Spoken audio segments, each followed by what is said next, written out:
A death knell for India's real money gaming companies. The government is banning the $25 billion industry, citing psychological distress, financial loss, money laundering and even financing of terrorism as the reasons. Now, in the legislation, the government called real money gaming services, and I quote, as harmful. The move will have a wide-ranging impact on India's sports economy and cost thousands of jobs, as per the industry. The sector has attracted foreign capital worth billions of dollars so far.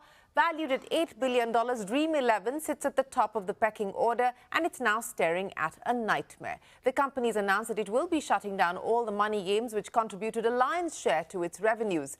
India's cricket team is now without a sponsor after Dream11 and BCCI decided to scrap the 358 crore rupee deal. So what is next now for Dream11, and what about the future of fantasy sports in India? Joining me now to discuss all of this and more, Harsh Jain, the founder and CEO of Dream11. Harsh, appreciate you joining us here on CNBC TV 18. I can imagine that this has been perhaps one of the roughest weekends that you've had to experience since you started Dream11 in 2008. But Harsh, before I talk about the road ahead, I want to understand whether there was any indication given to you by the government in your meetings, in your consultations, in your conversations, that there was a growing discomfort with online money gaming. Thanks, Shireen, for having me. Yeah, it's been a very tough weekend, obviously. Thinking about everything that could have happened and everything that has happened, it has obviously been a very big shock to deal with, hearing that on Tuesday that there may be a bill coming in which shuts down our entire business model, to Friday actually shutting it down. So the weekend definitely was a time to introspect and think about all of these things. I think there has been a growing concern over the last few years, very clearly, from the government on the online money gaming sector and the growth of it.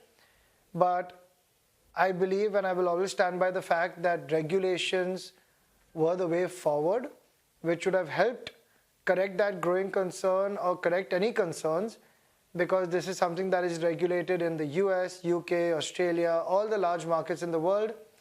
And I think we were close to it as well with the SRBs launched by the ministry a couple of years ago. Unfortunately, that didn't materialize, and today the industry is being banned. Yes, that is the reality. The government was thinking about the possibility of SRBs, self-regulating bodies, but it's decided to do a U-turn from there. And of course, you're now staring at that ban. Now, Harsh, let's talk about the road ahead. And I want you to clarify, because there have been rumors coming in over the weekend on a possible legal challenge. Is that something that you, Dream11 individually, or the industry collectively is considering at this point in time? Is a legal option an option being considered? Look, I think, Shireen, we've always been a legally compliant company. When Dream11's business model with real money gaming was legally proven, constitutionally protected, and even the Supreme Court of India approved it as a game of skill and protected by the Constitution, Article 19(1)(g). Then we ran it and we scaled it. And today the government of India has passed a law which says that they are prohibiting online money gaming, and we will follow that law in letter and spirit. And so Dream11 will not be challenging this law. If the law changes at any point, I believe there's also a regulator coming in. If that ever changes, we can explore those business opportunities then. But no, this is not some place that we want to fight. We want to focus entirely on the future and doing what is in line with our Honorable PM's vision of making India a great sporting nation. And I think that's what I've always told the media forever, that Dream Sports, as the name suggests, is not a gaming company. We're a sports company. We have Fan Code, a sports content platform, Dream Set Go, Sports Travel and Experiences, Dream Sports Foundation, and many more, which are all focused on sports. And so for us going forward, we just want to focus on sports AI. I believe it's a large opportunity to have today 500 engineers that are available to focus on AI as it disrupts every field. And in the same way, it's going to disrupt sports. It's going to disrupt all the different industries of sports, including performance and analytics and data. And so we are going to dive headfirst into that. Okay, you're not a stranger to making pivots. You've pivoted a bunch of times since the start of the Dream11 journey in 2008, and perhaps this is going to be the most significant pivot that you make, Harsh. But I'll talk to you about the pivot in just a second. Let's address the issue at hand, because this is what your investors, also your employees, would want clarity on. Now, the ban is here. It's here to stay for all practical purposes until and unless the government decides to change things. What happens now to employees? If you can give me an employee headcount to start with, and how many employees are likely to be impacted? Will you have to see job losses, redundancies? What should we expect on that front? I think, Shireen, we've always said this, and we'll live by it now. There's things that you say and there's things that you have to walk the talk. And we've always said that talent first. You can't build anything without talent. And so we are fortunate to be in a position where we have enough capital to accommodate our current team. While we won't be hiring aggressively in any way in the near future, we want to make sure we keep all of our team, and so there will be no layoffs. We will be utilizing these brilliant engineers and product managers, designers, or our entire team that we have, that we've painstakingly built over so many years. We will be, getting the help to build our future. And so whether it's all the sports AI products and services that we want to build on content, commerce, merchandising, analytics, performance, data, we need this team to build that out. So we will not be having any layoffs. We will be investing in our people to dig us out of this hole. This is definitely a hole. 95% of our group's revenues have disappeared overnight, and 100% of our profits. So the only way we believe to come out of this is by rebuilding for our user base of 260 million Indians, by rebuilding with an amazing talent pool we have, by utilizing the brand that people love and that we've hopefully earned a lot of trust from, and building for the future now. Harsh, if you can give me a little bit more color, because as you pointed out, 95% of your revenues disappear with this ban coming in your words, as well as your profits. The numbers that we have are numbers for FY23. We don't have numbers for FY24 and 25. You also talked about enough capital on the books at this point in time. What is the capital that you have on your balance sheet? And if you can share with us whatever is possible in terms of revenue and profitability, the last numbers. Sure, I think you can find our numbers from the ROC, but the revenues and profitability basically don't matter for the past. What matters is the cash we have on hand, and that's enough to support our current team for a few years. What is the cash on hand at this point in time, that's the runway we need. Sorry, could you repeat that? What is the cash on hand at this point in time? Shireen, could you... Oh, you can see that from I think the last reported cash was a few thousand crores in our FY23 ROC. We've made some significant investments since then, but what we're focused on is that we have enough capital to maintain our team of about 800 people on Dream11 for the next couple of years while we build out these products. Of course, we're also pivoting Dream11's model from a pay-to-play model to a free-to-play model with ads and sponsorships. So we're hoping that with our scale, those ads and sponsorship money will result to something significant enough to reduce our burn.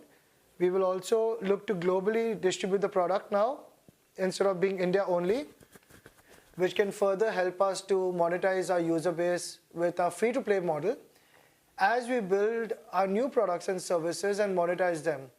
We have a large distribution and a great brand, and we intend to use that to, like I said, dig ourselves out of this hole.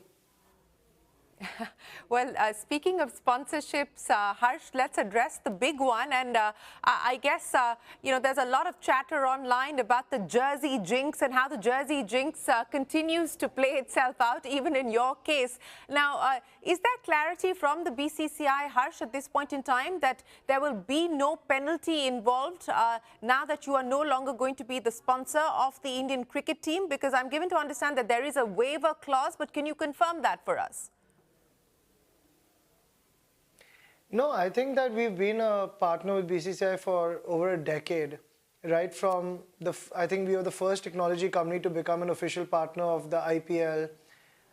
We were fortunate enough to have one of the IPL seasons named Dream11 IPL.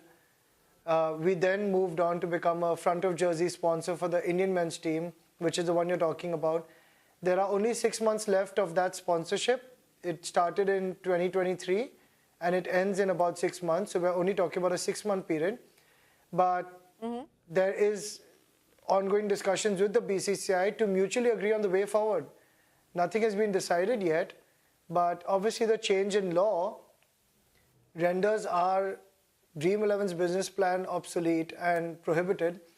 So we're in discussions with BCCI, as any good partnership would be, to discuss on the mutually agreed way forward. And when we have one, what would that, No, but if I can just understand from you, when you talk about a mutually agreeable way forward and that you're in conversation with BCCI, that's essentially to ensure that you do not have to pay a penalty, or is there any other item on the table up for understanding and negotiation? No, I think we have to do what's best for the Indian team. And with the limited resources we now find ourselves with, given the fact that the business model no longer supports that sort of advertising and sponsorship. So we're in open discussions with the BCCI on all ideas possible to go forward and make sure that this partnership continues. This is the most important partnership for us. We are continuing to build a sports company in India. And as such, we want to make sure that the BCCI and we mutually agree on whatever is the way forward. We have the Asia Cup right now. We have the Women's World Cup. And finally, the March Men's World Cup as the 3 large events in the next 6 months of our sponsorship. So we will work out something and I'll let you know. So you're essentially saying that there is no end to this partnership, because you're talking about the possibility of continuing this partnership, perhaps in a different shape, given the ban as far as online money gaming is concerned, as well as the restrictions on advertising and so on and so forth. But you're essentially saying that you hope that your partnership with the BCCI for each of these tentpole events will continue, Harsh?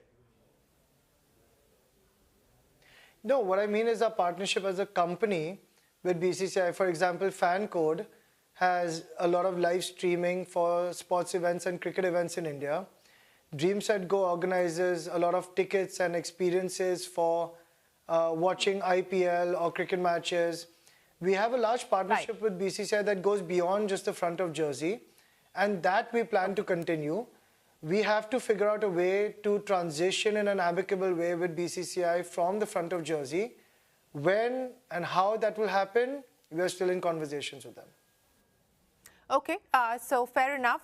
No clarity yet on what the final contours of that disengagement with BCCI will be. But, you've got a whole host of other IPs that you're involved with as sponsors, whether it's the ISL, it's the title sponsorship of Super Smash, New Zealand's domestic T20 league. There's a long list, Harsh. What happens to all of those properties, all of those IPs as well now? And of course, individual cricketers as well. Almost all of them have a change. Almost all of them have a change in law contract built in, and so we will have to withdraw from all our sponsorships and all our brand endorsements across the world because of this change in law. Okay, so that's clear. You will have to withdraw from all your sponsorships as well as all your individual endorsements on account of the change in law. And of course, I would imagine that you will have to look at each of the contractual obligations as you move forward. Do you worry, though, Harsh, on account of contractual obligations and liabilities because you're having to pull out, or are there waiver clauses inbuilt to each of these contracts? No, wherever, look, like I said, Shireen, whether it comes to our entire business model or to every single partnership we have, we will always continue to work on the spirit as well as the letter of the law. And as far as individual contracts go, we will abide by contractual agreements. If there is a contractual agreement that states that due to a change of law, there is a force majeure, and we will abide by that. If the force majeure covers it anyways, we will abide by that. I believe that all our legal agreements cover this clause, and as such, we will have to withdraw from all our sponsorships and brand endorsements, because we need to start Dream11's business model from scratch. And hopefully one day we will be able to pivot and find a new business model for Dream11 with sports engagement to work on these partnerships once again.